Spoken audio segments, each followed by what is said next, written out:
पर बात करने वाले हैं जो भारत के कानूनी और सामाजिक इतिहास में हमेशा के लिए दर्ज हो गया, शाह बानो।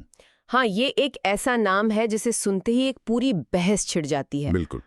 सोचिए, साल है 1978, शहर इंदौर।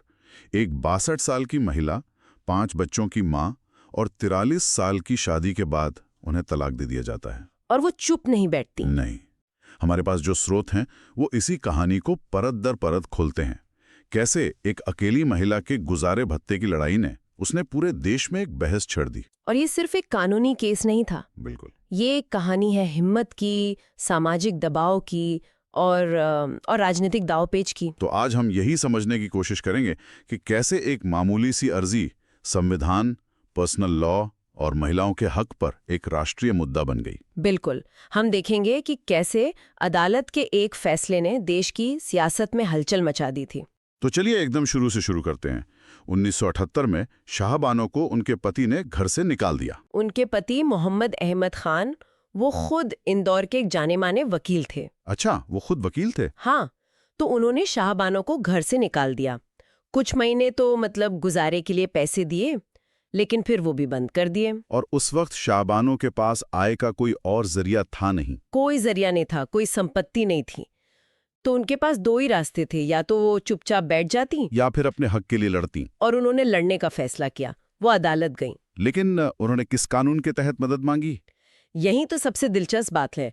उन्होंने किसी धार्मिक कानून का सहारा नहीं लिया।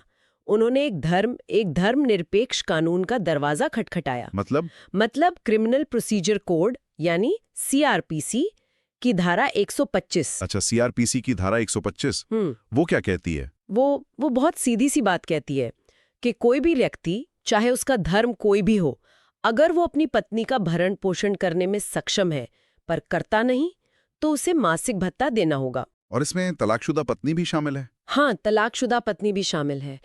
इसका मकसद सिर्फ किसी को बेसहारा होने से बचाना है। तो ये तो बहुत साफ है। फिर उनके पति ने इसका विरोध क्यों किया? वो तो खुद वकील थे, उन्हें तो ये कानून पता ही होगा। बिल्कुल पता था। और यहीं से ये केस एक व्यक्तिगत मामले से बढ़कर एक बड़ी लड़ाई बन गया। कैसे? उनके पति ने दलील दी मुस्लिम पर्सनल लॉ के आधार पर। उन्होंने कहा कि शरिया के मुताबिक उनकी जिम्मेदारी सिर्फ इद्दत की अवधि तक ही है। इद्दत मतलब तलाक के बाद की वो लगभग 3 महीने? हाँ, बस वही 3 महीने। उनका कहना था कि मैंने मेहर की रकम और इद्दत का खर्च दे दिया है, तो अब मेरी कोई कानूनी जिम्मेदारी नहीं बनती। ओहो, तो यहाँ से ये मामला पर्सनल लॉ बनाम क्रिमिनल लॉ का बन गया। एग्जैक्टली।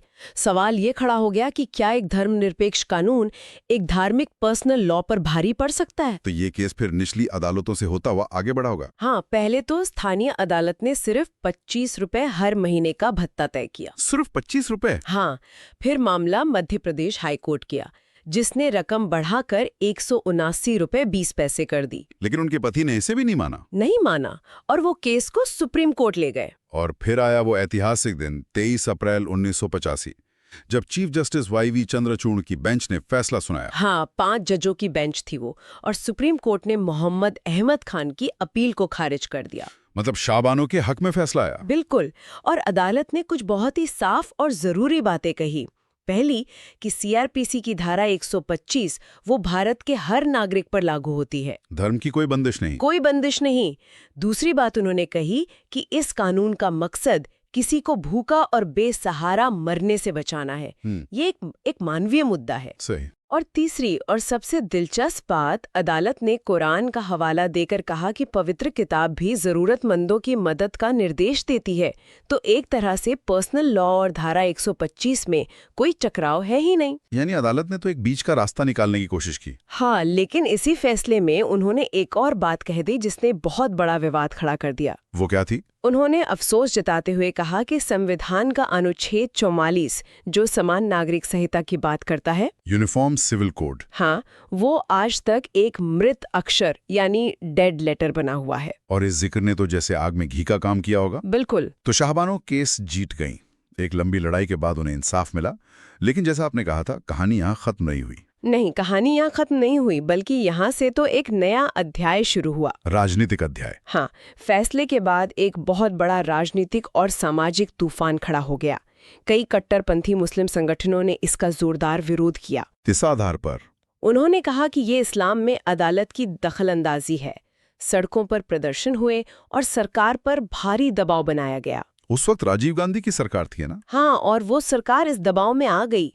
उन्हें अपने वोट बैंक की चिंता सताने लगी। और इस राजनीतिक दबाव का नतीजा क्या निकला? नतीजा ये निकला कि 1986 में सरकार ने संसद में एक नया कानून पास कर दिया। एक नया कानून? हाँ, the Muslim women protection of rights on divorce act. और इस कानून ने क्या किया? इस कानून ने सुप्रीम कोर्ट के फैसले को प्रभावी रूप से पलट दिया। मतलब जो हक शाहबानों ने इतनी लड़ाई के बाद जीता था, वो खत्म हो गया। एक तरह से हाँ। इस नए कानून में ये कह दिया गया कि एक तलाकशुदा मुस्लिम महिला को गुजारा भत्ता सिर्फ इद्दत की अवधि तक ही मिलेगा। और उसके बाद उसकी जिम्मेदारी उसके मायके वालों की या फिर वक्फ बोर्ड की होगी, पति की नहीं। इससे तो कई लोगों ने महिला अधिकारों की लड़ाई में एक बहुत बड़ा, एक पीछे जाने वाला कदम माना होगा। बिल्कुल, बहुत बड़ी आलोचना हुई थी। सरकार के अंदर भी इस पर मतभेद थे। आरिफ मोहम्मद खान जैसे मंत्री ने तो बिल के विरोध में इस्तीफा तक दे दिया था। तो आखिर में शाबानो, जिन्होंने ये पूरी लड़ाई लड़ी, वो तो केस जीतकर भी हार गईं। कानूनी तौर पर देखें तो हाँ, लेकिन उनकी लड़ाई ने उन्हें लैंगिक न्याय के संघर्ष का एक प्रतीक बना दिया। वो एक मिसाल बन गई। हाँ, उनकी विरासत इस बात में है कि उन्होंने एक ऐसी बहस छेड़ दी जो आज भी जिंदा है। धर्मनिरपेक्ष कानून बनाम पर्सनल लॉ, एक व्यक्ति का अधिकार बनाम समुदाय की पहचान।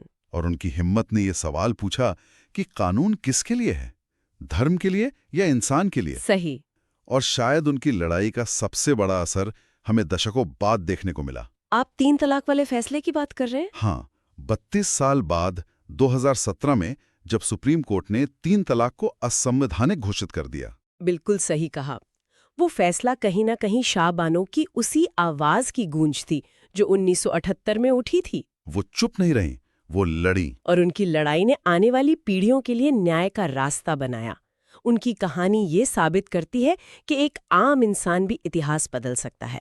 तो ये थी कहानी इंदौर की एक माँ की, जिसके न्याय के लिए एक अडिग संघर्ष ने पूरे देश को सोचने पर मजबूर कर दिया।